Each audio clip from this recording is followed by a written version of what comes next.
¿Qué tal? ¿Cómo estás? Gracias por escuchar. ¿Qué tal, Fernanda? Mi nombre es Fernanda Familiar. Arrancamos el día de hoy este periodismo de vida que comparto contigo todos los días. Pues con un tema que no tomamos en general de manera importante, pues no lo tomamos en serio. De hecho, hacemos bromas, ¿no? Hay personas a quienes le decimos, ay, ya, hombre, estás bien amargado. Ay, ya, qué amarguitis. Ay, ya. Bájale a tu amargura, ¿o no? Y yo les pido un favor. Piensen en una persona que para ustedes represente amargura. ¿Quién les llega a la mente? ¿De quién se acuerdan? ¿Por qué catalogan a esa persona como una persona amargada? A mí me llegó ipso facto una vecina. Ya legal. Bueno, ¿y qué significa eso? Pero fíjense, vamos a los datos concretos. La mayoría de la gente, de las personas, pues la amargura es un estado transitorio de humor. Es como si amanecieras con amargura, pues. Así como la felicidad o la tranquilidad. Son sensaciones, así lo pensamos, que no son permanentes, que solo duran un rato. Para bien o para mal, pero solo un ratito. Una de las causas más recurrentes es la frustración, que a su vez se deriva de la dificultad con la que podemos afrontar algún deseo insatisfecho. Es decir, la poca tolerancia a la frustración, de manera más fácil. O esta imposibilidad de aceptar las cosas como son y no como queremos que sean. De hecho, la amargura es frecuente y tan profundamente destructiva que algunos psiquiatras han puesto ya la necesidad a través de la Organización Mundial de la Salud de catalogarla como un estado crítico mental o un trastorno mental. Fíjense, desde hace algunos años se ha propuesto en relación a la amargura, se ha propuesto a la Asociación Psiquiátrica Americana incluir el diagnóstico de trastorno de amargura postraumática. Entonces ahí ya van cambiando las cosas, ya no es, amaneció en belleza amargada. No, ya vamos adentrándonos en datos, que esto ya es un tema más serio, no es solo un momentito o un estado de ánimo. Vamos a aterrizar esto aún más tú y yo. En un grupo de personas, ponle tú que nos vamos a reunir 50 personas. Una o dos están sufriendo profundamente esta condición. ¿Pero qué creen? No van a un especialista. Primero, porque no considera que es una enfermedad. Segundo, porque pues cree que los demás son los que tienen que cambiar y no esta persona. Hay un psiquiatra alemán, Michael Lindell, que describe de la siguiente manera el cuadro clínico de una persona que sufre amargura. A ver qué les llega a ustedes a la mente. Ya tienen a esa persona en la mente. A ver si corresponde con esto que dice Lindell. Suelen ser personas, dice él, que llevan una vida normal, pero que les sucede algo inesperadamente terrible y les sobreviene un profundo sentimiento de injusticia. Y en lugar de sobreponerse a este trauma, se dedican a ser víctimas y se vuelven pesimistas, agresivas y generalmente tienen un gran deseo de venganza todo el tiempo. Este diagnóstico, explica este doctor, pues probablemente se aplica a una persona que ha experimentado, él dice, humillaciones, ha sido rechazada, grandes decepciones, perciben que han sido gravemente violentadas, estas personas en sus principios, en sus valores básicos, y se frustran, se guardan, en lugar de trabajarlo, pues como que se lo tragan, pues. Ahora, puede influir, dice este hombre Michael Lindell, pues un divorcio, la pérdida de un ser querido, enfermedades graves, discapacidad, abuso sexual, físico, emocional, en fin, situaciones, dice él, que generan hostilidad y enojo en la persona que nunca se resuelve, pues. Pero este enojo y hostilidad no se queda como, ay, me enojé y no. Ay, estoy enojada. No, no, no, no, no. Se pasa al resentimiento, a la irritabilidad, la rabia y un deseo obsesivo, a veces llevado a la práctica, de venganza. Sin el manejo adecuado, la rabia reprimida pues se convierte en amargura, que a su vez puede transformarse en odio con el tiempo, y estos sentimientos pueden conducir a la idea de que la vida carece de sentido y que nada importa. Entre las características evidentes que se observan, digamos, en una persona amargada, están la represión, la falta de alegría, un resentimiento no resuelto y muy profundo. Digamos, ¿cómo lo podemos explicar de manera más sencilla? Como si toda tu persona estuviera envenenada contra el resto. Por lo general, estas personas no desean gozar de relaciones cercanas, ni de lazos familiares. Se muestran indiferentes ante la crítica de los demás, son frías, arrogantes, egocéntricas, codiciosas y, bueno, en muchos casos dedicadas al trabajo y a la productividad para, digamos, como un filtro para no relacionarse con el otro. Hasta aquí, yo te pregunto, ¿esa persona en la que pensamos en un principio cuenta con estas características? Yo dije mi vecina. Ah, no, entonces, ya sabiendo sobre la amargura, no, entonces mi vecina no entra en este tema. Ella es una mujer de mal humor. O sea, punto. Pero amargura, ya vieron cómo tiene que haber todo un proceso atrás que no tiene que ver con un mal humor. Tiene que ver, insisto, con enojo, hostilidad, que se convierte en resentimiento, rabia y deseo obsesivo de venganza. Entonces ya mi vecina no entra ahí. ¿La persona que tú pensaste entra ahí, Carlos Armando? Sí, pero porque precisamente la venganza es algo que los caracteriza mucho. O sea, es tanta esa fijación que siempre están pensando en vengarse de la otra persona que obviamente no pueden disfrutar ninguna otra actividad o ninguna otra circunstancia de su vida. Pero fíjense cómo entonces no estamos informados sobre la amargura, porque señalamos a alguien diciendo, ay, es bien amargada. Vuelvo al principio del periodismo de vida. Lo tomamos a broma. Ay, estás amargado. Bájale 2 rayitas. Pues, ¿cómo le vas a bajar 2 rayitas si en ti hay un deseo de venganza? O sea, estamos muy mal informados y no tenemos claramente la definición hasta que lo platicamos aquí, ¿no? En este sentido. Esa persona que tú pensaste, ¿cabe en este diagnóstico que dice el doctor Michael Linden o nomás así fue por menospreciarla?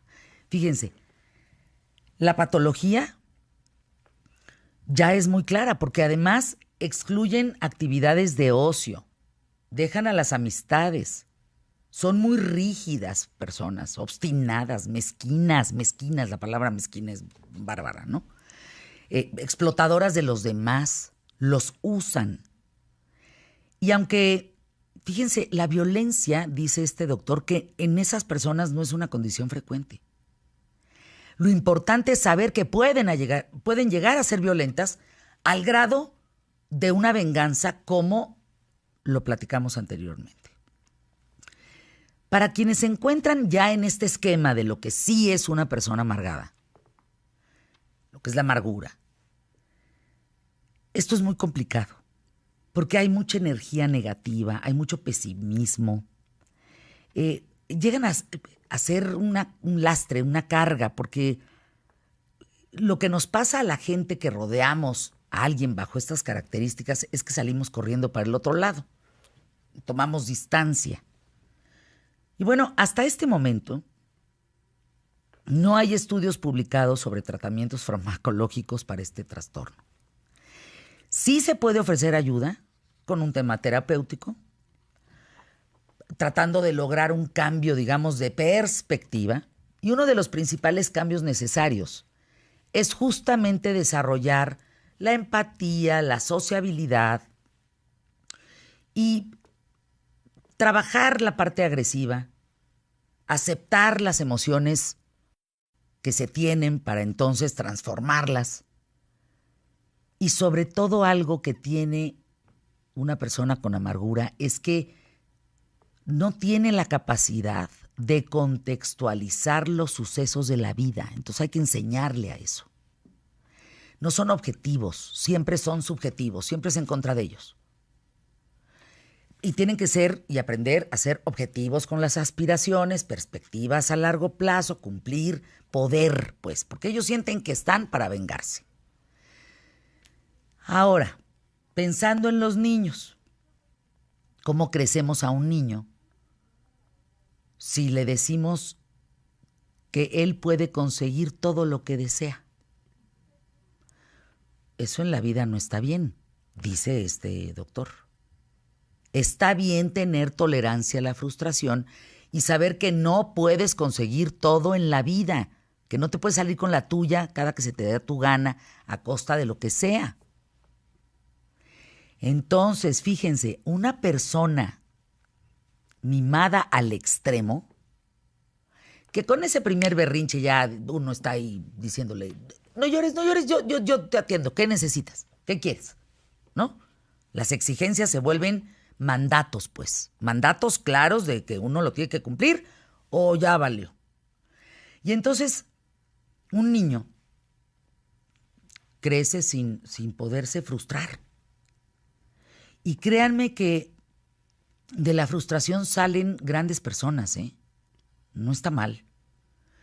Esta frustración, que no saben controlar cuando les llega, deriva en amargura y así empieza un terrible círculo vicioso en la vida adulta. Entonces, yo te pregunto en este periodismo de vida, en esta entrada del programa, ¿qué tal, Fernanda? Que siempre tenemos tú y yo una reflexión. ¿Hemos tenido crisis de amargura? Es que no es una crisis, no es un momento, es una condición. A alguien que vapuleamos así, minimizamos y ay, estás amargado, hazte para allá, que no se me vaya a pegar, es porque no estamos enterados de que esa persona está sufriendo algo que ya se está pidiendo que sea un trastorno mental, que se debe de trabajar y que no se han aceptado condiciones muy difíciles de vida, que por eso se es amargado. Y fíjense que creo, me vino a la mente ahorita, no sé qué piensan ustedes, el cine mexicano no nos ha ayudado mucho en este tema, Carlos Armando, porque ahí está la típica tía amargada. Es más, hay estereotipos de quiénes son amargados en una familia. Claro. La tía, el que está ahí arrumbado, el grande, el viejito. Ah, ya, pues ya le pegó la edad, ya se amargó. Fíjate nada más. Pero fíjate que tienen motivaciones como las que mencionabas tú, de frustración no asimilada, que precisamente los llevaron a eso, ¿no? O sea, es un tema bien interesante y hoy vamos a hablar para ampliar un poco más nuestro conocimiento, para podernos situar un poco más con el tema de amargura y platíquenlo cuando lleguen a verse ustedes en familia o en amigos. Oye, ¿tú qué onda con la amargura? Dejen de estar mandándose videos para ver cómo habla el diputado y ya saben que hablan re mal, en fin. Déjense de andar mandando estas cosas en los teléfonos. Platiquen temas importantes como este para estar enterados. Hoy vamos a hablar de eso, Carlos Armando, ¿y de qué más? Vamos a hablar de cómo no ser amargados. Vamos a tener nuestro mexicano rifado y muchas cosas más. Eso. Y mi flaqui guapo, después de que se fue al Nashville. Allá al Nashville. Pues, ¿qué lugar es ese? Suena a Nash. A ver qué te trajo, Fer, ¿no? Ya me lo encontré en el pasillo y no me trajo ni puro viento. Qué bonito eso de puro viento. Quedó bonito, ¿verdad? ¿Qué es eso de Nash? Al Nashville. En avión privado. Y yo aquí, no se vale. Y luego me ve y me dice, ¿por qué no me saludas? Le digo, ¿qué? O sea, abrazas mi cuerpazo en este instante o te pico los ojos. ¿Verdad? Con él volvemos aquí en ¿Qué tal, Fernanda? Con este amor tan profundo que nos tenemos, arrancamos el programa con el pie derecho. Lo que te importa, también me importa. Somos Comunidad QTF.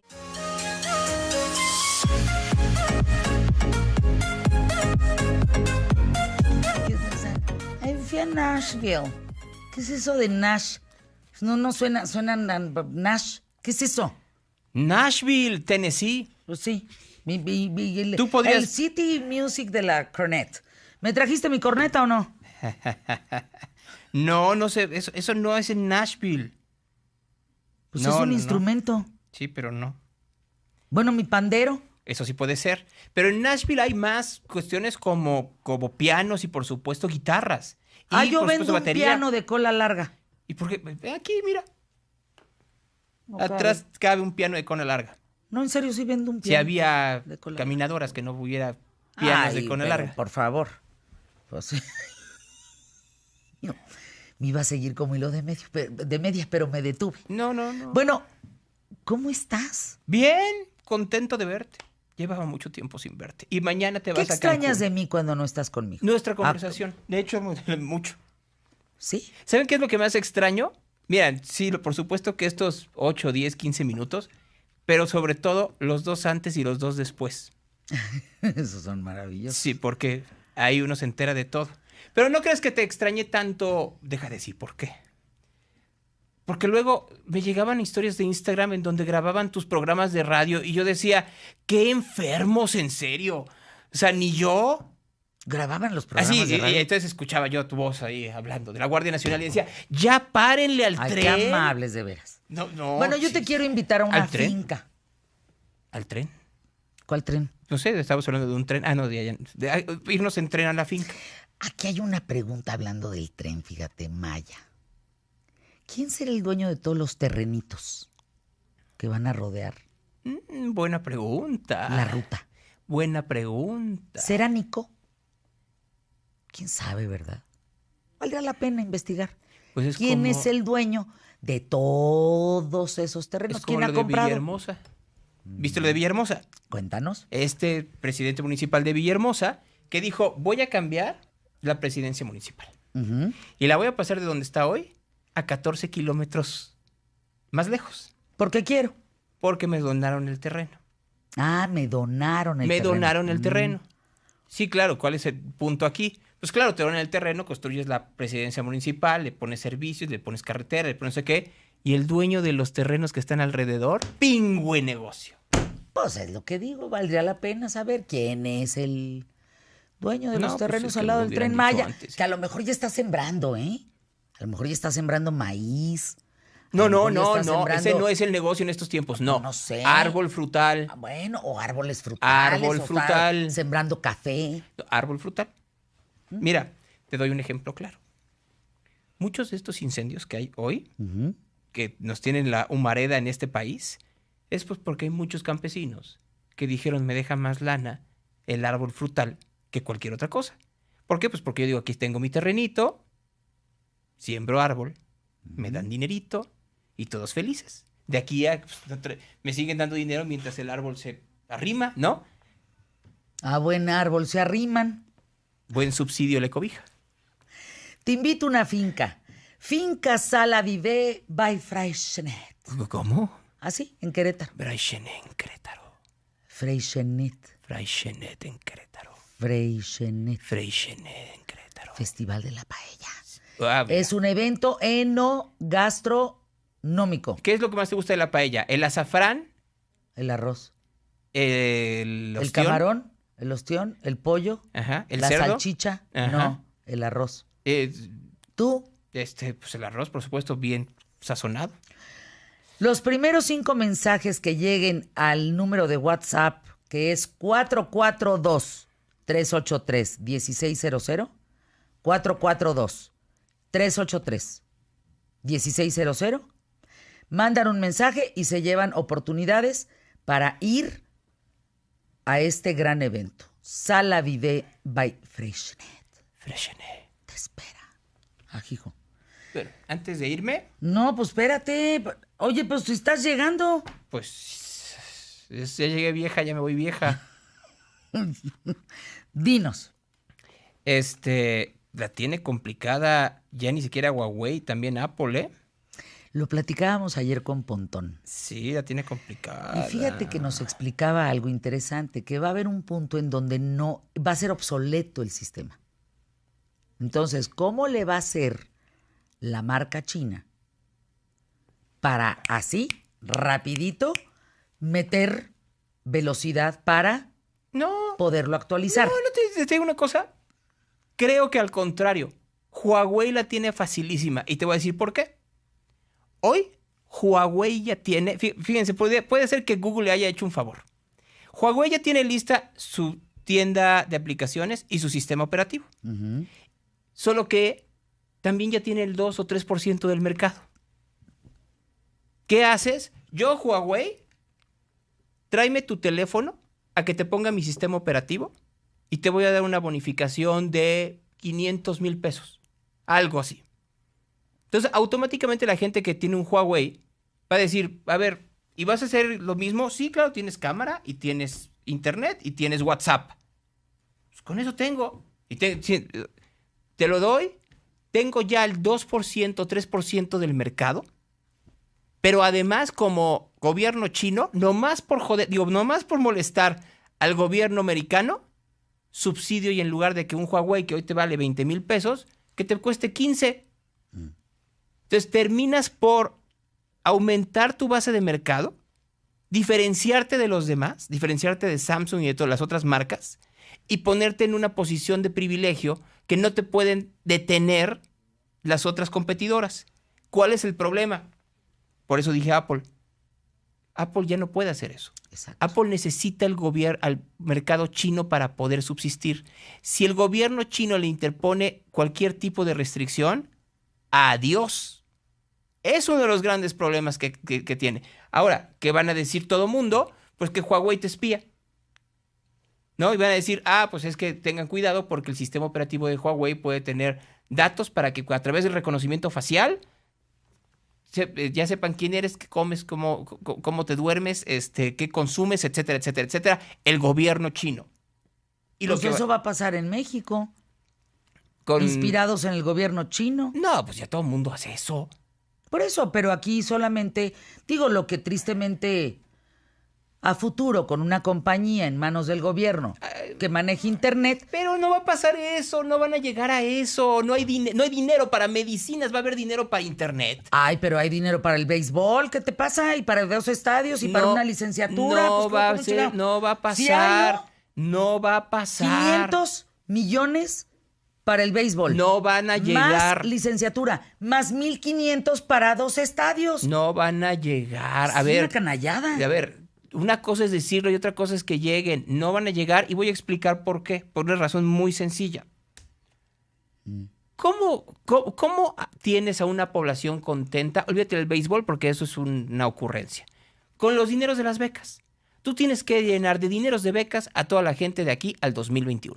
Para que en el 2021 digas, voto de nuevo porque tengo el dinero. Y de que se lo roben a que me lo den en la mano, prefiero tenerlo en la mano. Esa es la filosofía. Y necesitas todo el dinero, todo, absolutamente todo, para eso. Pero allá va a ir, siendo muy honestos. Ahora, y alguien me lo recordaba y seguramente me está escuchando ahorita. Esta historia de que no había dinero, pues también con Peña no hubo dinero en los primeros 2 años, ¿eh? Lo que pasa es que se nos olvida, pero con el presidente Peña, los primeros 2 años de inversión se hizo chiquita, como si le hubieran echado baigón verde. Así. Baigón. Ay, qué feo efecto especial salió, ¿verdad? Es que fue el efecto de Rafa, que se hace no. chiquito. No hagas esos efectos especiales, Rafael. Estás en la radio, respeto. Y a ver, que quede claro, porque luego dicen que yo aquí, defensor, no soy ni maromero, ni estoy buscando hueso en el canal 22, ni... Eres no. mi mero mero. Eso está padre. No es maromero, Con es mi eso mero me- mero. con ¿Y eso- cuál es el tema? Con eso me quedo. Y con eso tengo, ¿eh? La nota del día. Ay, ¿Cuál de todas? A ver. ¿Cuál de estaba todas? pensando ¿Cuál de en- todas? En Donald Trump. Bueno, y en los nuevos hoy no circula, ¿eh? El nuevo hoy no circula. Por eso hagan como yo, compren eléctricos. ¿Saben qué? Vamos a hablar. Ujú. Ojalá, voy a pedirle a ventas, ojalá y lo hagamos.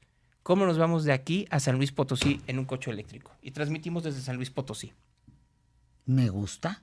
Y así saludo a mi papá, Sí, que lo veo tan poco. sí, hagámoslo. ¿Sí? Sí. Pontón hizo ese recorrido. Le dije, ¿se puede? Me dice, sí, claro. Entonces voy a tratar yo también, porque creo que es una buena forma de demostrar que ya estamos en un recambio.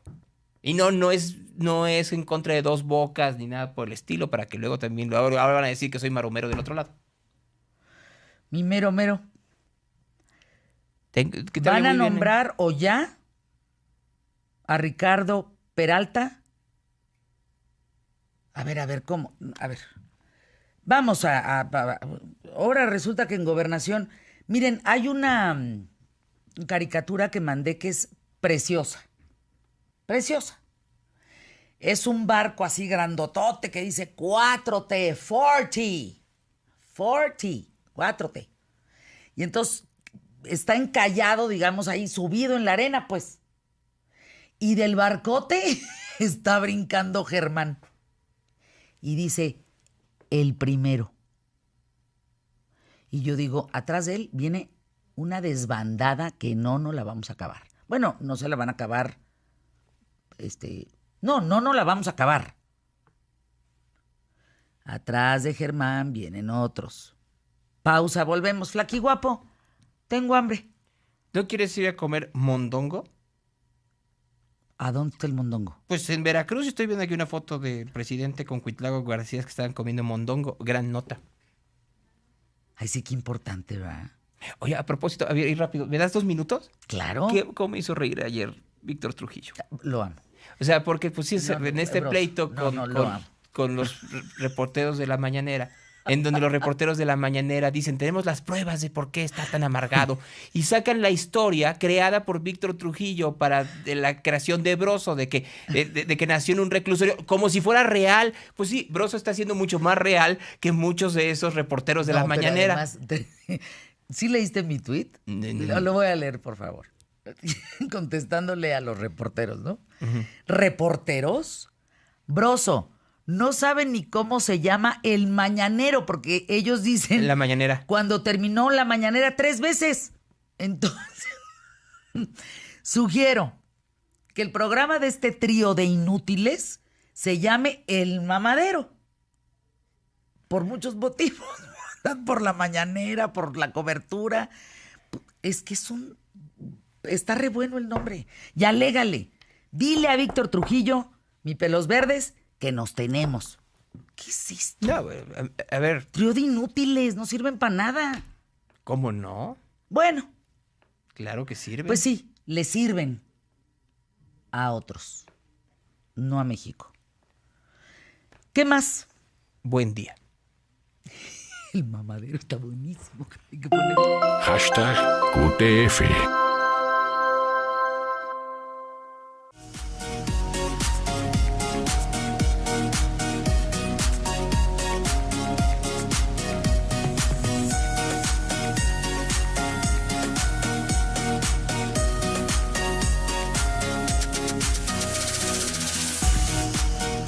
Quiero saludar a Rafael Santandreu, psicólogo, psicoterapeuta, experto en esto que es una corriente interesante que se llama terapia breve. Uh-huh. Y están reeditando esta publicación de Grijalvo, una edición actualizada con nuevos testimonios, escrita por ti, investigada por ti, que se llama El arte de no amargarse la vida. Y aquí la pregunta, Rafael, porque si están reeditando, ¿de qué año fue este libro? Esto publicó Fernanda en el 2012, yo creo. Bien, si hoy en el 2019 se está reeditando, quiere decir que entre el 2012 y el 19 habrá nuevas investigaciones sobre la amargura. Sí, efectivamente. Que empujan, Sí, promueven que esto se reedite. efectivamente. ¿Qué sabes de ese entonces de la amargura? ¿Qué hay ahora de la amargura? Pues fíjate que los seres humanos nos neurotizamos, enfermamos a nivel emocional de una manera muy similar, todos, ¿no? Y es a base de superexigencias. Porque vivimos, no nos damos cuenta, pero vivimos en una sociedad crecientemente, locamente, te diría incluso, hiperexigente.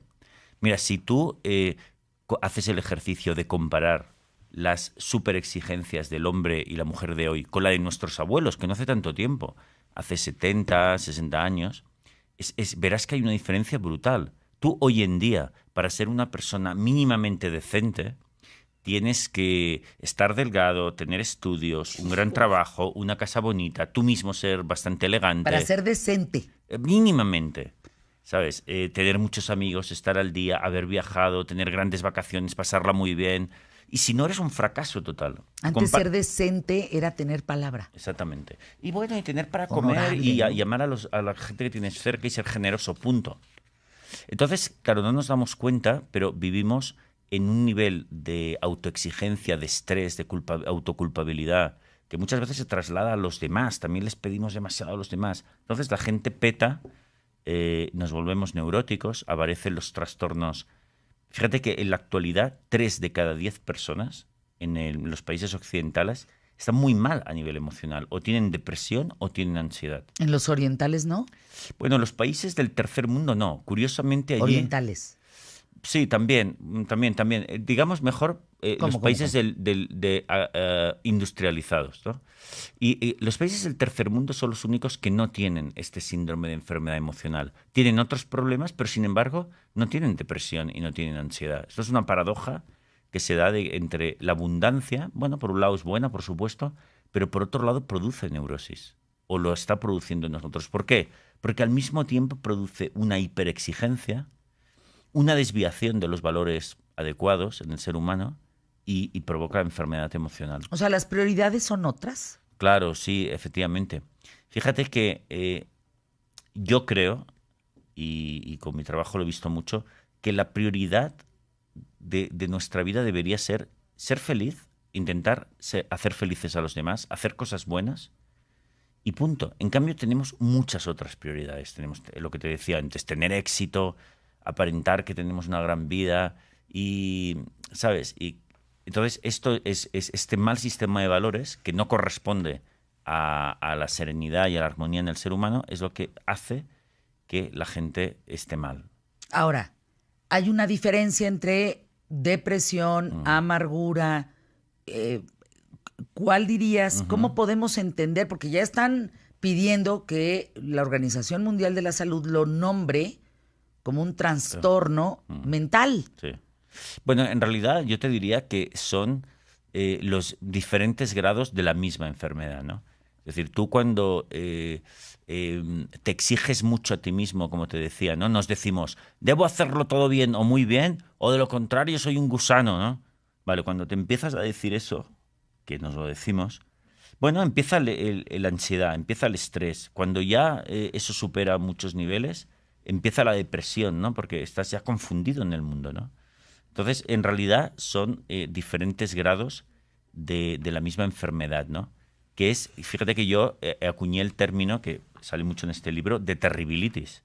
Yo creo que cuando mis pacientes me preguntan, Rafael, ¿yo qué tengo? Depresión, ansiedad, tal, trastorno tal o cual, yo les digo, déjate de historias. Tú lo que tienes es terribilitis. Todo es terrible. Todo, exactamente. Es la tendencia a decirte a ti mismo que cualquier adversidad es terrible, el fin del mundo, la guerra nuclear, no lo puedo soportar. Entonces tenemos esto, ¿no? Hay un atasco de tráfico y ya estamos encendidos pensando que todo sale mal, no lo puedo soportar, el gobierno lo hace todo mal, no puedo ser feliz en esas circunstancias, ¿no? Entonces, son todo extensiones de la terribilitis. Aquí cabe la pregunta, porque tengo la percepción de que queremos ser perfectos, de todos tener una vida increíble, ¿no? Eso es. Entonces hay mucho culto Sí. a ser felices, a ser exitosos, Sí. cuando no lo somos. Exactamente. Es un parapeto, es un velo, es una cortina de humo, Sí. que es perfecto el término Sí. actualmente, ¿no? Sí. Entonces lo somos, por ejemplo, a través de un Facebook. Sí.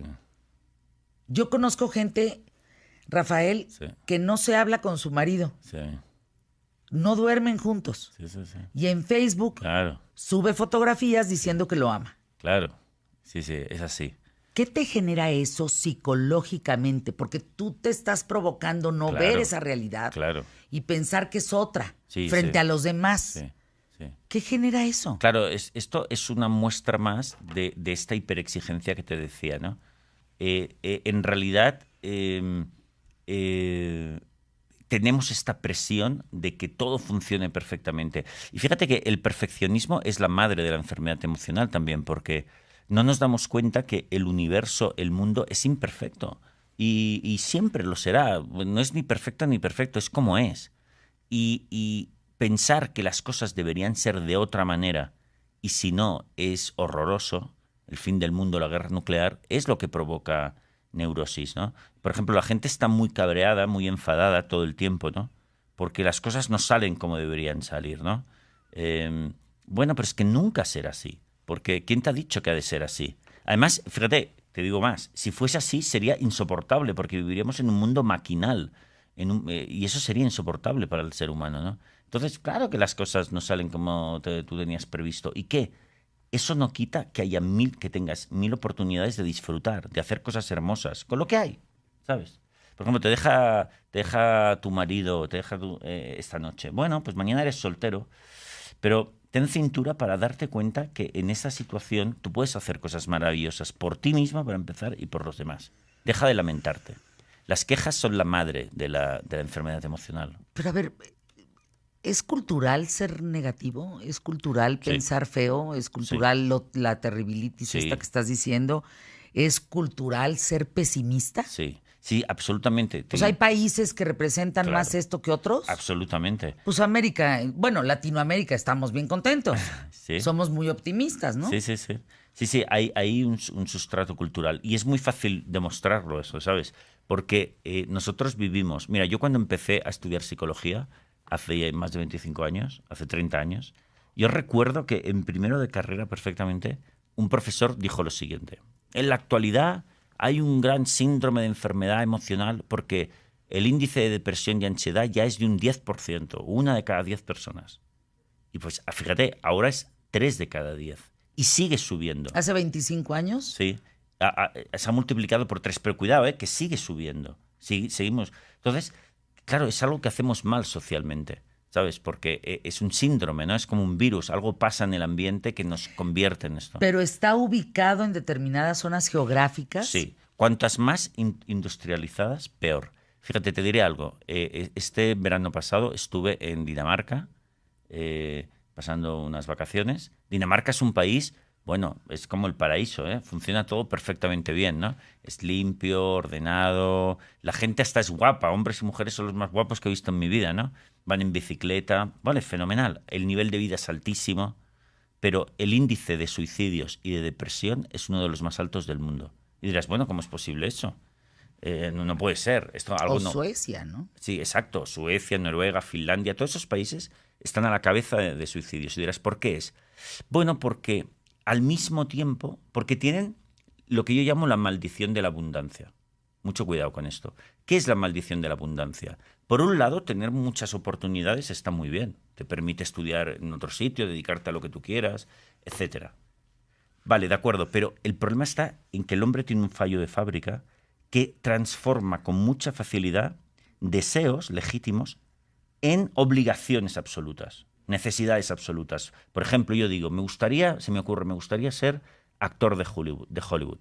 Y me pongo a estudiar eso, ¿no? Pero al cabo de unos años ya me digo, ostras, si no consigo ser actor de Hollywood, qué fracaso. Ya está, ya estoy convirtiendo posibilidades que están bien, pues en obligaciones, y si no es un fracaso brutal.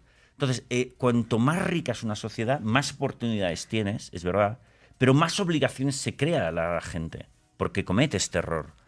Entonces, por eso es la maldición de la abundancia. Paradójicamente, en los países del tercer mundo, bueno, pues no tienen oportunidades. En India masas de personas viven en las vías del tren, sin embargo, están serenos. Sin embargo, no existe prácticamente la depresión y la ansiedad.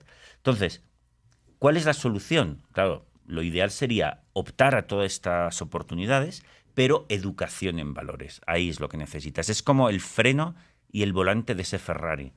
Corre mucho, pero necesitas educación emocional para decir, ok, yo no me voy a exigir como un loco, mis valores van a seguir siendo el amor hacia la vida y a los demás, y tratarme bien a mí mismo y a los demás. Entonces, fíjate, ahora más que nunca las sociedades del primer mundo necesitan más educación en valores. ¿Y qué les damos a los chicos? Lo contrario, mucha educación tecnológica, pero no en valores. Es que me quedé pensando y se me fue el nombre, Rafael, para irnos a pausa. Este escritor Linden, el de la mujer de un bidón Sí, sí. de gasolina, Ajá. que habla de eso, del maltrato que hay en Suecia, Sí. de lo mal que la pasan las mujeres, Sí, sí. de lo terrible que se vive en un ambiente que aparentemente Sí. es perfecto. Exacto. Es así, ¿eh? Es así. ¿Cómo se llama la obra? Escribió libros, hombre. Es la chica que soñaba La con un chica que fósforo. soñaba con un fósforo y un bidón de gasolina. Pero este hombre que además nunca ve editada su obra, se me fue Stilson, ¿no? ¿Stilson? Ay, oigan, luego sufro de este mal de que no sube el agua al tinaco. ¿No? Es Stieg Stieg Larsson, Stieg Larsson. Stieg Larsson. No, les digo. No, bueno, luego... sueco. Sueco. Sueco. Lean esa obra, ¿eh? Que por cierto, él nunca vio su obra editada. Murió de un infarto en su oficina. Es más, creo que hay broncas de los derechos de este. Es una historia, deberíamos de hablar de esa historia pronto. Y él escribe esto, Sí, sí. cómo maltratan, cómo sufren las mujeres en Suecia con tanta perfección. Sí, sí. Sufren abuso terrible. Es la maldición de la abundancia. Es una cosa muy curiosa. Pausa, volvemos. Todos somos QTF.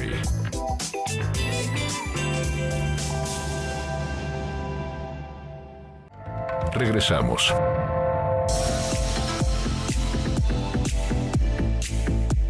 ¿Quieres decir, Rafael Santandreu, que entre menos se tenga, más feliz se es? Sí. En términos generales es curioso esto, pero sí. Pero claro, como te decía, lo ideal es poder tener esas oportunidades y gozar de ellas sin volverte loco pero el antídoto va a ser mucha educación en valores, mucha educación psicológica, mucha inteligencia emocional. Pero si no la tienes, toda esa abundancia es probable que te vuelva loco. Rafael Santandreu, en este libro El arte de no amargarse la vida, tienes muchos testimonios. Este libro publicado hace ya algunos años, en reedición ahora. Cuando yo te digo amargura, ¿qué caso brutal te viene a la mente? Porque a lo mejor quienes te estamos escuchando, pues no entendemos cuál es el marco de la amargura, hasta dónde puede llegar. Una de las características es la venganza. Entonces, ¿qué significa? Bueno, la verdad es que cuando estamos mal a nivel emocional, estamos muy neuróticos, nos maltratamos a nosotros mismos con unas superexigencias, con unas culpabilidades increíbles, pero también a los demás. Porque esa misma hiperexigencia la activamos con los demás. Nos decimos a nosotros mismos, porque nos decimos, necesito que todo el mundo me trate bien perfectamente todo el tiempo, y si no, no lo puedo soportar. Claro, eso es una locura, porque en primer lugar, eso no va a pasar. En segundo lugar, la gente que te rodea, que es maravillosa en términos generales, también falla, porque son humanos, y eso no tiene importancia. Pero sin embargo, nosotros activamos esa hipersensibilidad y entonces vemos como terribles cualquier acto que los demás, por error o por lo que sea, puedan producir, ¿no? Entonces estamos súper neuróticos y maltratamos a la gente que tenemos al lado, ¿no? Pero es fruto de nuestra neurosis, ¿no? ¿Qué significa estar neurótico? Explícame un neurótico, no en definición 2 más 2 son 4, sino cómo piensa un neurótico. Un neurótico está en un momento que exagera la realidad, la exagera. Piensa que está en un tren que va a toda velocidad y se va hacia un despeñadero, ¿no? Y no es verdad, no hay ni tren, vamos en un patinete y todo está plano, no hay ningún problema. Pero él lo ve de esta manera, ¿no? Entonces el neurótico está ansioso en el trabajo, tiene todo que salir perfectamente, ¿no? Enseguida le entra la angustia porque ¿qué va a pasar, no? Lo está exagerando todo, está así, las cosas van bien. Se considera a sí mismo también un fracaso total. ¿Qué va? Tiene las mismas cualidades que todo el mundo, más o menos, ¿no? Pero está exagerándolo todo, ¿no? Le ataca esta terribilitis de la que hablábamos, ¿no? Pero antes me preguntabas qué casos así Pues destacables brutal, hay. Pues mira, te diré que actualmente existe un trastorno que es uno de los más que más suceden, que es una cosa que se llama trastorno de ataques de pánico. o ataques de ansiedad. Mira, este problema ya lo tiene 1 de cada 10 personas y son personas que de repente empiezan a darles como unos ataques de ansiedad que parecen ataques al corazón, ¿no? Dolor en el pecho, dificultad para respirar, unos nervios increíbles. Van al hospital, les hacen... No tienen nada. No tienen nada, ¿no? Les dicen, mire usted, tómese un tranquilizante porque está el corazón perfecto. Pero la persona realmente ha sentido que iba a morir, de los nervios tan brutales que estaba pasando. Bueno, esto se llama trastorno de ataques de pánico. Ya le sucede a 1 de cada 10 personas. Esto va creciendo y produce incluso una incapacidad de no poder trabajar. Luego le cogen miedo a salir a la calle, a viajar, por si acaso les cogiese ese problema y nadie los pudiese socorrer, ¿no? Es un problema tremendo. Yo, por ejemplo, he tratado a pacientes que llevaban 25 años con este problema, con ataques de pánico todos los días, tomando un montón de ansiolíticos, pues 6 o 7 pastillas ansiolíticas durante todo el día y viviendo un auténtico infierno. Es todo mental, lo produce su mente. Pues es muy importante que la gente sepa que esto es enteramente mental y que se cura absolutamente, pero que se cura sin fármacos, porque aquí el problema está en que los tranquilizantes se convierten en gasolina para este problema, ¿no? Porque te estás diciendo a ti mismo que sí tienes un problema, no es una muleta que al final acaba volviéndose en tu contra, ¿no? ¿Por qué la solución a los ataques de pánico es que las personas, y seguro que muchas personas nos están escuchando y están muy confusas acerca de lo que les sucede, la solución a los ataques de ansiedad es dejarle de tener miedo a la ansiedad? A mí me gustaría en algún momento, a ti que me escuchas, que hiciéramos un programa de la cantidad de pastillas que toma una persona. Tú que me escuchas. Increíble.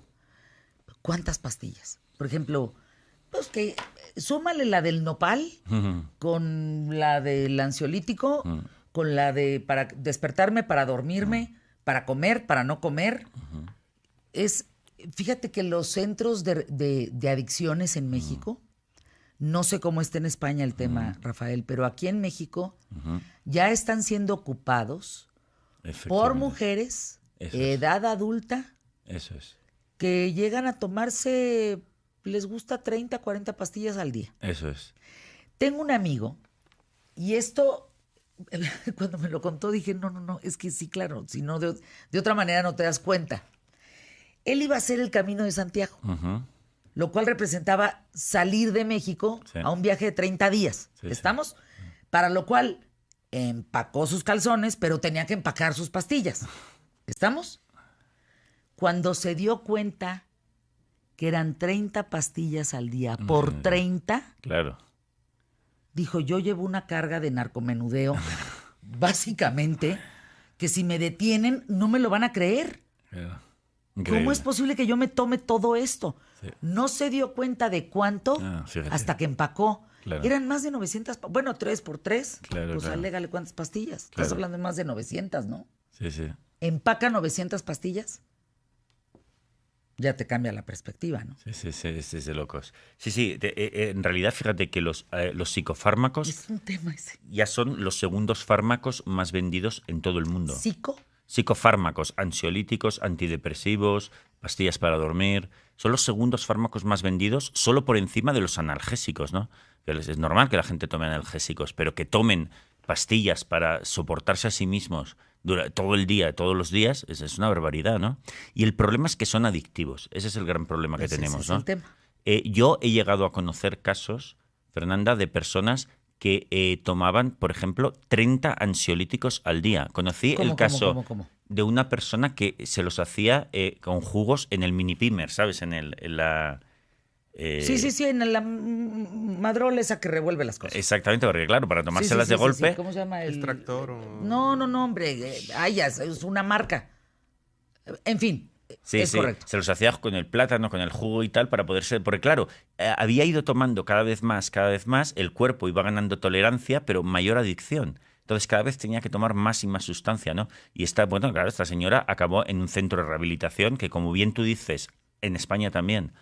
Antes se encargaban de temas como la adicción a la cocaína, tal. Ahora no. Ahora su principal fuente de ingresos es la adicción a los ansiolíticos. Increíble. Conozco otra persona, pastilla para dormir. O sea, vamos a empezar su día de la noche anterior, no para amanecer. Claro. Pastilla para dormir, con pastilla para dolor de cabeza, muscular, oído, presión arterial, la madre del muerto. Claro. Duerme. Se despierta por insomnio. Claro. Se mete otra cosa como para bajar la guardia. Sí, Nada es natural, ¿eh? Amanece. Claro. Pastilla para amanecer, porque tiene sueño. Claro. Entonces tiene que despertar. Entre pastilla para ir al baño, amanece con dolor de cabeza, presión arterial alta. Mediodía. Para quitarse el hambre. Para volverse a despertar. Sí. Pero entonces, en el volverse a despertar, se mete una pastilla para calmarse. Sí. Claro. Entonces, imagínense el corazón de esa persona. Claro. Es Bueno, el corazón, Fernanda, y su mente, porque Ah. acaban con una confusión, porque claro, la adicción produce ansiedad también, solamente la adicción. Entonces, fíjate qué paradoja, personas que toman 5, 6, 7 ansiolíticos al día, pero están crecientemente nerviosos. Pero esos nervios ya se le produce la adicción. Porque cuando la pastilla empieza a dejar de hacer efecto, su cuerpo, la adicción, les pone nervioso porque quiere otra. Entonces, ¿qué pasa? Que están todo el día nerviosos, pero por culpa de la adicción. Es un pez que se muerde la cola. Es un pez que se muerde la cola. Pues sí. Sí, porque estás caminando sin gasolina, pensando que le estás metiendo gasolina. Exactamente. Pero la solución, una vez más, Pues primero... te mueres de un infarto, ¿no? Sí. Que eso es lo mejor que te pudiera pasar. Sí, también. Porque donde quedes turulato. Exactamente. Entonces, en España es la misma historia. Es lo mismo. Híjole. Bueno, pues, ¿cuándo nos volvemos a ver, Rafa, para hablar de este tema? Cuando tú quieras. Yo ¿Andas por encantado aquí en de estar México? aquí. Sí, voy a estar hasta el lunes que viene. Tenemos pocos días por eso. Bueno, pues entonces ya no nos da En la tiempo en esta próxima ocasión, en la ocasión. próxima. Claro que sí. Gracias a Rafael Santandreu, El arte de no amargarse la vida, las claves del cambio psicológico y la transformación personal. Pues miren, seré el sereno. Pero les pido un favor para entregar micrófonos a corte comercial y regresar con mi querido Manuel Somoza. Piensen en lo que le pasó a mi amigo que les acabo de contar. Entonces hagan el ejercicio de irse a un viaje de un mes. Un ejercicio mental, no necesitan irse. Piensen qué tienen que empacar para ir cómodos para la vida que ustedes llevan en un mes. ¿Estamos? Piensen desde cuántos calzones, cuántos pares de zapatos, qué empacarían, qué no empacarían. Piensen en si se llevan chiles, latas de chiles o sea, ¿con qué no puedes vivir o dejar de vivir, pues, un mes? Y entonces haz conciencia de qué llevarías en esa maleta. Es bien interesante. No vayas a resultar como mi amigo que tiene que empacar 900 pastillas. Pausa, volvemos.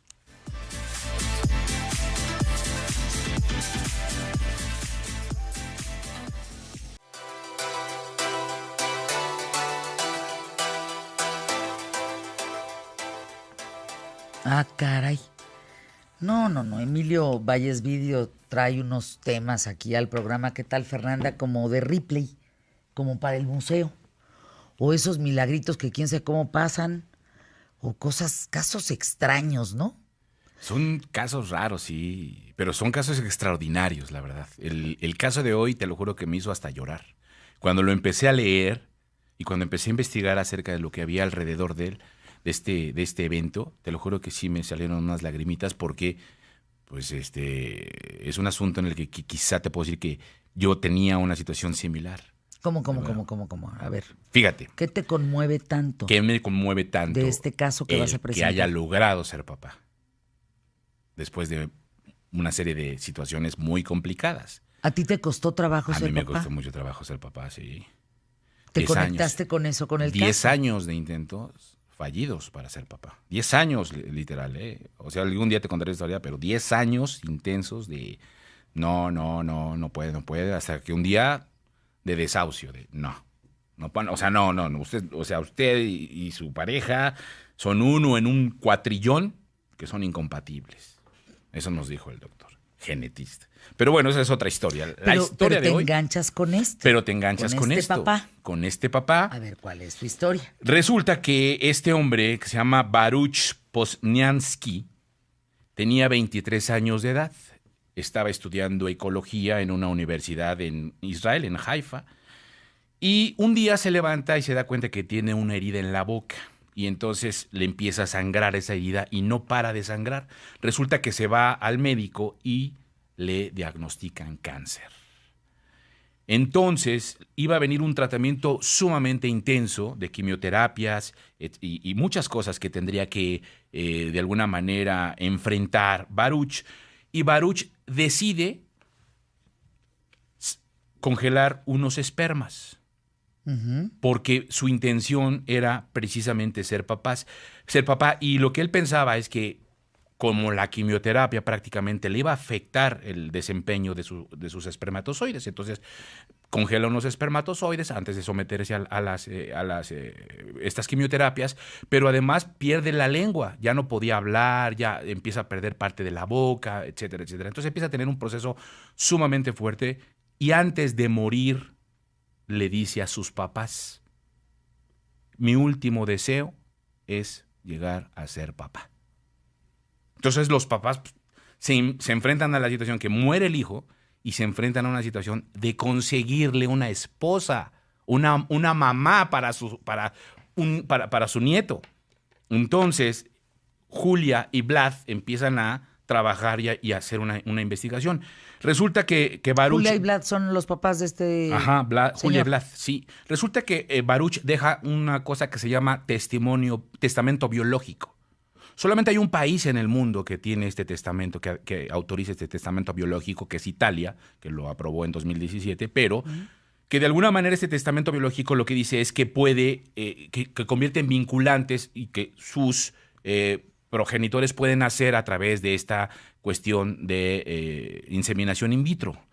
Entonces, Vlad y Julia empiezan a buscar desesperadamente un arreglo con alguna mujer porque tenían una situación muy difícil. Primero, encontrar una mujer que se prestara a ser mamá soltera, que pudiera ser inseminada, y dos, que tuviera que ser, pues obviamente, de origen israelí, quizá, o descendencia o algo que tuviera, porque ellos son israelíes, entonces que tuviera como parte de sus creencias, en fin, su cultura, y además, pues que tuviera pues estos requisitos que ellos estaban buscando y otras cosas en este mutuo acuerdo, sin dinero. No había que pagar, era una cuestión de mutuo acuerdo. Finalmente encuentran a una mujer. La mujer les dice que sí. Están a punto de hacer el tratamiento porque además tenían que enfrentarse a la justicia israelí para que les autorizara que se validara el testamento. Entonces tenían que meter una serie de documentos para que fuera válida la petición del muerto. O sea, esto que dejó mi hijo, el testamento, exacto. La ley me ampara para que yo sea el abuelo de ese esperma. Así es. Bien. Y yo pueda determinar el uso de ese espermatozoide. Y que se hiciera bajo la legalidad. Bueno, resulta que ya estaban a punto de hacer la inseminación y la chava se echa para atrás. Porque conoce a otro chavo. Se enamora. Y entonces se enamora y le dice, no, pues ¿saben qué? Pues ahí nos vemos. Luego conocen a otra y finalmente empiezan a trabajar con ella y resulta que la inseminan y no. ¿Y no pega? Y no pega. Luego la inseminan por segunda ocasión y no pega. La inseminan otra vez y no pega. Pues y determinan que ya no pueden seguir con el proceso porque se está acabando la dotación de armamento que tenían para la situación. Total que, pues dicen, ¿sabes qué? Pues aquí nos quedamos. Ya no hay como una opción. Un día, por ahí del 2013... resulta que, esto te estoy hablando que fue prácticamente un proceso muy largo, pero en el 2013, Liat Malka, una chica también de origen ruso, está platicando con una amiga y le dice, híjole, tienes un problema, ya tienes 35 años, eres soltera, no tienes novio, pues tienes un problema porque tu reloj biológico se está agotando. Va y se hace unos estudios y le dice el doctor, te queda muy poco tiempo para ser mamá, así que ponte a trabajar en eso. La chava se empieza a desesperar, se mete a internet y empieza a buscar la inseminación artificial, los donantes de esperma. El problema es que si era una donación de esperma, pues prácticamente no habría una relación con el papá, no lo conocería, no sabría ni quién es, etcétera, etcétera. Por casualidad, Liat se encuentra una entrevista en YouTube que se había transmitido por televisión en 2009, en donde la pareja, compuesta por Vlad y Julia, estaban dando a conocer todo este asunto de obtener el permiso legal para tener un bebé utilizando el esperma de su hijo. Cuando se encuentra con esta grabación, empieza ella a rastrear a los abuelos, a Julia y a Vlad, hasta que los localiza y se entrevista con el abogado de estos. Y les dice, pues, bueno, vamos a ver si podemos llegar a un arreglo, etcétera, etcétera. Está como indecisa, finalmente pues empiezan a platicar. Se presentan, Julia le presenta un álbum de fotos y le enseña, mira, este era mi hijo, era deportista, no sé qué, no sé cuánto. Reconoce que está guapo, Liat, y dice, pues sí está guapo, papá. Y finalmente determina y dice, órale, me aviento, va. ¿Última dotación? Última dotación. Entonces, se preparan y todo y entran a la última dotación. Primera inseminación. No. Ay, no, Emilio. No pega. No pega. Segunda inseminación. Tampoco. Tercera, se van a un procedimiento in vitro. Es decir, el problema es que no tenía tampoco ella los óvulos lo suficientemente fuertes. Y ya no estaba ovulando lo suficiente. Entonces hacen un procedimiento para sacar los óvulos más seleccionados. Más fuertes de esos seleccionados. Y el esperma prácticamente como la última alternativa. Y lo hacen in vitro y luego le hacen ya prácticamente la inseminación. Y pega. Y entonces ahora se enfrentaba a una situación ella. Tenía que decirle a la mamá y a los papás de origen ruso que se estaba casando sin casar o iba a tener un hijo de un hombre fallecido hace años atrás y que además era israelí. Entonces, el día del parto, ella se presenta al hospital, pero no le dice ni a Julia ni le dice a sus papás para evitar un conflicto ese día en el hospital. Finalmente ya tiene a la bebé, una vez que la tiene se las presenta a su familia, ahí habla ya con su familia y su mamá pues la apoya, le dice, es increíble lo que has hecho. Y finalmente le presenta a Julia y a Vlad, que ahora ya pues prácticamente son abuelos.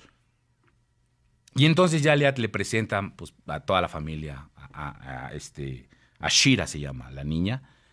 Ahora ya Shira tiene 3 años de edad y ya le enseña las fotos a su hija, Liat le enseña las fotos. Y que bueno, finalmente alguna vez dice, Liat platica que Shira le comentó que tiene todavía la esperanza, pues que su papá llegue y toque la puerta. Ay, Emilio. ¿Cómo ves? Pues está fuerte, ¿no? Está muy padre la historia. Se me hace como una historia cinematográfica, ¿no? O sea, como para llevarla al cine. Aquí Armando la escriba. ¿Se acabó la dotación? Sí, se acabó la dotación. Ya no hay más para Ya no hay más. Ya no. Prácticamente con la última dotación lograron pero tuvieron que hacer el procedimiento fuera del Ay, se le llenaron vientre. la lágrima. Ah, bueno, está padre la historia. Híjole, no, cuando la leí dije, no, esta es una historia increíble. O sea, esta es una historia que podría ser una historia en el cine extraordinaria, ¿no? O sea, una historia de esperanza. Y entonces, finalmente, el chavo fue papá 7 años después de muerto. Pero eso era su último deseo. Miren, yo no sé, yo me quedo con la sensibilidad de un hombre que está contando una historia y se le llenan grandote de uno cuando mires, se le llenan los ojos de lágrimas. Eso es lo que vale. Es extraordinario. Con eso me voy. Volvemos. Qué bárbaro.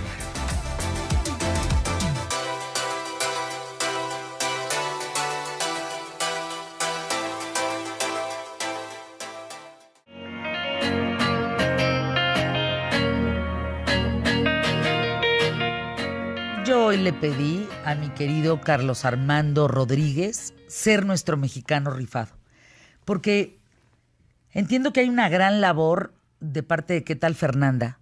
De encontrar, Emilio Valles Vidrio, mexicanos rifados. ¿Pero qué creen? Yo tengo mexicanos rifados aquí, al lado de mí, todos los días. Carlos Armando Rodríguez, ¿qué has hecho para sacarte avante en tu país y dejar una huella en México? Rifártela por México. Pues mira, Fer, primero, a diferencia de muchos compañeros que son artistas, yo siempre he buscado como que mi propio camino. Jamás he tenido una beca del gobierno, jamás he tenido uno de estos apoyos. Y algunas veces me preguntan, pues también escritores, que por qué, porque también conozco personas que han vivido de puras becas, ¿no? En mi caso, pues no he tenido el tiempo de aplicar a una beca porque siempre he tenido mucho trabajo, afortunadamente, ¿no? Cuando estudiaba actuación y pues me di cuenta que era muy mal actor, pero que era bueno escribiendo y que era bueno dirigiendo, pues dije, voy a hacer mi propia compañía de teatro. Y así empecé, hasta que en algún momento, en algún festival de teatro, me vio un promotor, me empezó a comprar funciones. Entonces empecé a escribir para vender funciones. Luego pude escribir lo que yo quería y empecé a producir mis propias obras. Entonces nunca he tenido el tiempo como para lamentarme que no tengo trabajo, porque siempre he tenido, ¿no? Ahora, Carlos Armando Rodríguez, ¿qué significa? Y entonces fundé mi compañía de teatro. Esas son palabras mayores. ¿Cómo funda uno y a qué edad una compañía de teatro? ¿Cómo? Porque además ha sido muy exitoso. Pues empecé a los 17 años. Yo tenía un año estudiando actuación y en ese momento fue como un juego, o sea, porque había una obra de teatro que había yo hecho en la prepa y entonces uno de mis compañeros me dijo, oye, ¿y si la remontamos, pero la adaptas tú y la haces más cómica y yo te doy una parte del dinero? Y obviamente mis compañeros actores que estaban en ese entonces también me siguieron. Y fue como un juego que después de que terminamos esa primera obra, había tanta demanda del público que nos fue a ver que hicimos una segunda función, luego hicimos una tercera función y terminando eso dije, bueno, ¿y si hacemos otra obra? Y así empezó, o sea, yo en ese momento no tenía ninguna necesidad de trabajar, o sea, como estaba estudiando también periodismo, pues en mi casa no había problema, ¿no? O sea, me mantenían y todo. Y en el momento que me doy cuenta de que me empiezan a pedir obras, pues yo dije, esto ya es un trabajo, ¿no? Y obviamente también me dijeron, pues tú y tu grupo ya son una compañía. Entonces como que todo fue dándose sin que yo me diera cuenta y sin buscarlo también. En todo este proceso, tú a la vez como mexicano rifado, ¿has logrado que otros se la rifen contigo? Sí, ha sido muy bonito. Cuando hicimos el aniversario, no me acuerdo, creo que de 12 años, hicimos una placa de todos los actores que habían pasado. Bueno, habían 80 y tantos en ese momento, ¿no? O sea, y te estoy hablando que eran 12 años, ahorita ya llevamos 19 años con la compañía, ¿no? Entonces, en aproximadamente 90 obras que he montado, pues yo creo que han pasado unos 200 actores por ahí, que yo les he podido pagar. Algunos han estado varios años conmigo, algunos han podido pagar su renta por las funciones que dan conmigo. Eso a mí me emociona muchísimo, ¿no? Y actores que están en televisoras también, que a veces pues como que están ahí partiéndose el alma para estar conmigo también porque les gusta lo que hacen conmigo, a pesar de que obviamente también pues un llamado en televisión pueden ganar mucho más que en una función de teatro, ¿no? Pero es amor, ¿no? Pero que siguen ahí, sí, ha sido muy padre. Es amor y gusto por una profesión. Sí, porque además yo escribo para cada uno. Esa es como que la ventaja que también tengo yo de contar con los actores y las actrices necesarias que yo puedo y con quien que yo puedo confiar y con quien yo quiero trabajar, y ellos de saber que yo les voy a escribir un papel para ellos, ¿no? Eres un gran escritor, eres un gran dramaturgo. Lo que yo sé de ti como mexicano rifado, Carlos Armando Rodríguez, es, y aquí ha pasado Sabina Berman, ha pasado gente que dice, pues te presento a este dramaturgo, voltéalo a ver, porque haces las cosas muy bien. Gracias. Te gusta lo que haces. Me emociona muchísimo. O sea, a veces tú sabes que tengo demasiadas cosas encima, pero todas me fascinan. O sea, todas tienen que ver con escribir, todas tienen que ver con tele, con teatro. O sea, he tenido esa fortuna de jamás hacer algo por necesidad, ¿no? Sino porque me gusta mucho, me apasiona muchísimo todo lo que hago. Gracias, mi querido Carlos Armando Rodríguez. Si ustedes necesitan a un guionista, escritor, productor, es que eres, pues, ¿qué más haces? Pues todo. Todo lo que tenga que ver con escribir, radio, tele y teatro. Todo eso. Nuestro mexicano rifado el día de hoy. Yo no sé tú, mi querido Emilio, no sé ustedes con qué se quedan. Pues con Carlos Armando, como buen compañero. Yo me quedo con tus lágrimas, con tu historia que conmovió a México. Muy importante. Bueno, el de Audioteca estaba llorando, no inventes. O sea, traía lagrimita.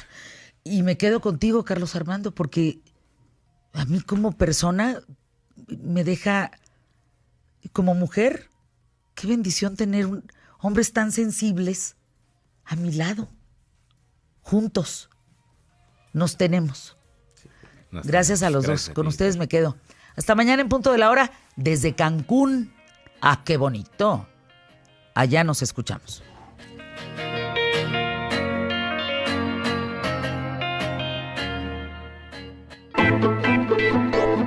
Fernanda Comunicaciones produce QTF. ¿Qué tal, Fernanda? Para Imagen Radio.